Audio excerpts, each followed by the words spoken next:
Lai Pasatana Lemna Kanchiranja Kanchilarampotan Chatulia Sinigam Yatin Tahirantaka Lai Pasatana Lemna Kanchiranja Hey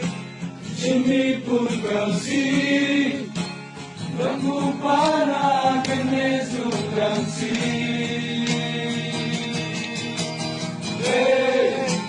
Jimmy Pulkansi Akonule Paradalena Rangupana Pugalang Yang Dena Ponza Kantalan Yang Yungi Elalai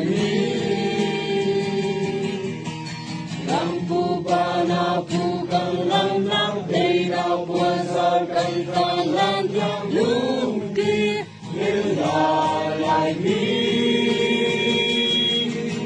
Jimmy Ragasiya Jimmy Ragasiya Jimmy Ragasiya Jimmy Ragasiya Natazo Chilo Nami Punai Labdia Lutu Elalo Jimmy Ragasiya Jimmy Ragasiya Natazo Chilo Nami Punai Labdia Lutu Elalo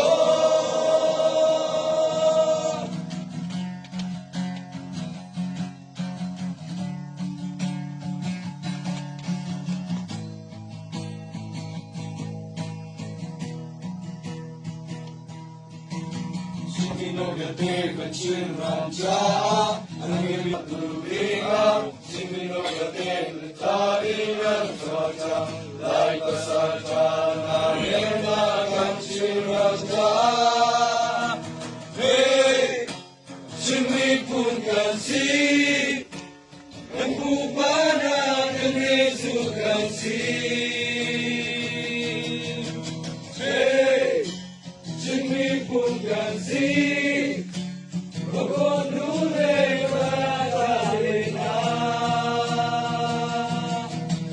Rangupana Pugalang Yang Dena Ponza Kantalan Yang Yungi Elalai Rangupana Pugalang Yang Dena Ponza Kantalan Yang Yungi Elalai Jimmy Ragasiya Jimmy Ragasiya Jimmy Ragasiya Jimmy Ragasiya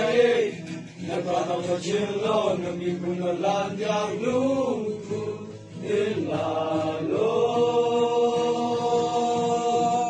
Jimmy Ragasiya Jimmy Ragasiya Jimmy Ragasiya Pugalang Landa Dena Ponza Kantalan Yang Yungi Elalai